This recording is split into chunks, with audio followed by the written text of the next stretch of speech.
Chapter 2, Part 2. Here she goes, Mr. Seven. You can almost see the wheels spinning in her head. Rhoda Grimm, private eye, out to solve the case that never was, the mayor said. See, that's the problem with you Grimms. You could never quite grasp that in order to solve a mystery, there must be a mystery to solve. A farmer built a flimsy house and it fell down. It was an accident. Case closed. Then why did you call it a crime scene? Sabrina piped up. Charming turned and gave her a look that could have burned a hole through her. You must have misheard me, child, he said between gritted teeth. Mr. Seven, take down this note, please. New law. Children should not ask questions of their elders.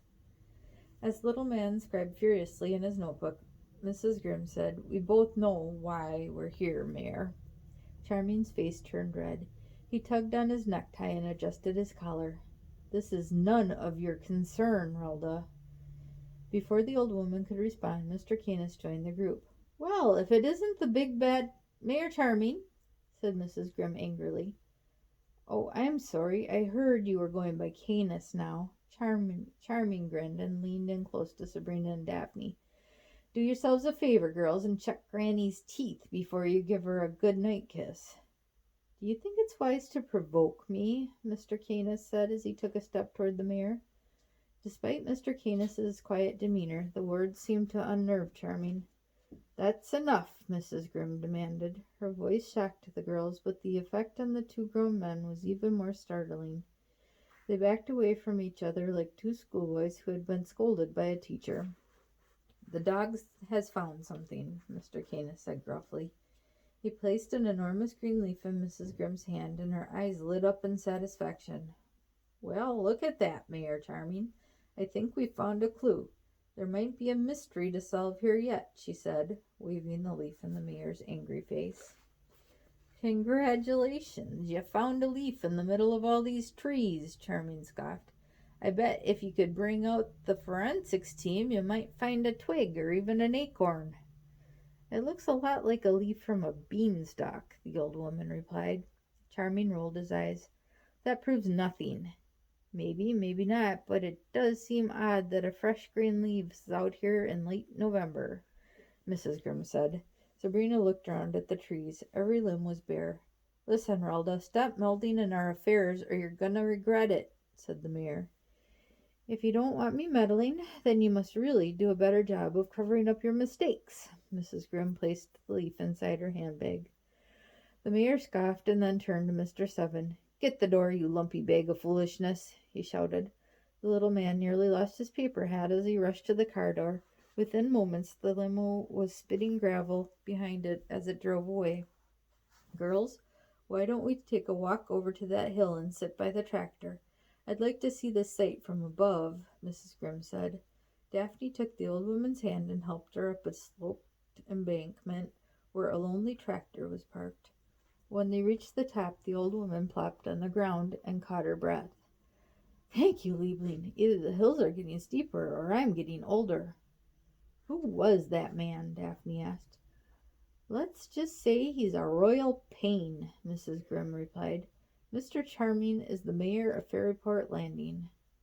What's with the bad attitude? Sabrina said. The mayor reminded her of the orphanage's lunch lady who seemed to delight in telling the children they were getting fat. He gets a little territorial sometimes. He and Mr. Canis sure don't like each other, Daphne added. They have a long history, the old woman said. She picked a small black disc off of the ground. How interesting. She happily jotted down a note in her notebook. A lens cap from what looks like a very expensive video camera. Maybe it's just junk or something the farmer lost, Daphne said. Maybe. Or maybe whoever is responsible for all that damage wanted a record. Mrs. Grimm tossed the lens cap into her handbag. Just then a white van with the word Action 4 News painted on the side pulled up. The doors swung open and a cameraman and a pretty reporter in a business suit jumped out. The reporter checked her hair in a compact mirror as the cameraman handed her a microphone. They eyed the pile of lumber and brick and then spotted the girls and the old woman sitting on the hill. In no time they were standing before them. Hello, ladies. I'm Wilma Fay from Action 4 News, the reporter said as she shoved her microphone in Mrs. Grimm's face. We were wondering if you might be able to tell us what happened here. Oh, dear, am I on television? The old woman asked. You will be, the reporter replied. Tell our audience what you witnessed. Oh, we didn't see anything, I'm afraid, said Mrs. Grimm. We only just got here. The reporter groaned and the cameraman lowered his camera. This is just great, Wilma Fay complained. 5 years of journalism school, graduating with honors at the top of my class, and I'm out here in Ferryport Landing in the cold covering a house that collapsed. I'll get some shots of the damage, the cameraman said as he hoisted his heavy video camera back onto his shoulder and walked down the hill to the rubble. Good idea, the reporter replied. Let's get out of here as soon as possible. Sorry I couldn't be of any help, said Mrs. Grimm. Oh, it's not your fault. I just keep getting sent out to these towns when there isn't any news. Yes, unfortunately, there's a lot of excitement in Ferryport Landing, the old woman agreed. Wilma Fay nodded and headed back to the van. When the news crew had left, Mrs. Grimm removed the huge green leaf and an odd little box covered in knobs and lights from her handbag. She placed the leaf on the ground, then pushed a red button on top of the box and waved it over the leaf. What are you doing? Daphne asked. I'm analyzing it. Very scientific stuff, the old woman said, just as the machine let out a loud honking sound that could only be described as a fart. Just as I thought. It's from a giant beanstalk. There's no such thing as giant beanstalks, Daphne giggled. Mrs. Grimm pointed at the clearing below. What do you see? A house that fell down, the little girl suggested. Yes, but what else? What is surrounding the house? Sabrina focused her attention on the rubble.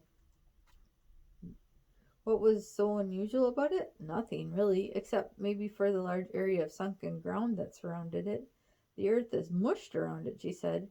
And what could cause something like that to happen? I don't know. What do you think? Sabrina said after running through the possibilities. I think a giant stepped on it, Mrs. Grimm answered. Find a giant beanstalk leaf, and you'll probably find a giant. Daphne began to laugh, but Sabrina was horrified. The old woman was getting crazier by the second. Well, I better go down and have a second look, the old woman said, as she climbed to her feet. She walked back down the hill and joined Mr. Canis at the pile. She's funny, Daphne giggled. Funny in the head, Sabrina thought.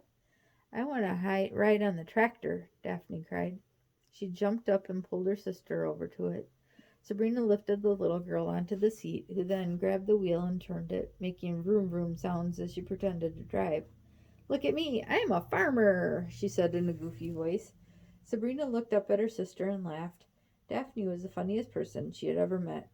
What kind of food do you grow on this here farm, Farmer Grimm? The older girl played along. Why, I grow candy on this here farm, Daphne laughed. Bushels and bushels of candy. Just sent my crop to market last week. Got me a pretty penny, I did. Sabrina smiled, but then a shadow covered her heart. Why did the old lady have to lie about who she was? Why did she have to make up crazy stories? Why couldn't she be normal?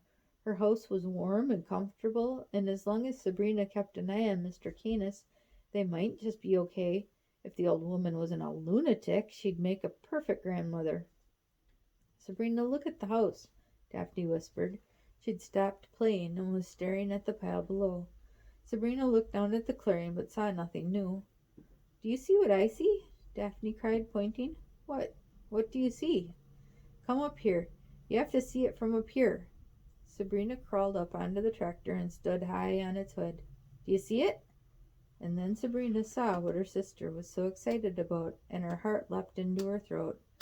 The indentation surrounding the broken down house had a shape. It's a footprint, she gasped. That's the end of chapter 2. See you later.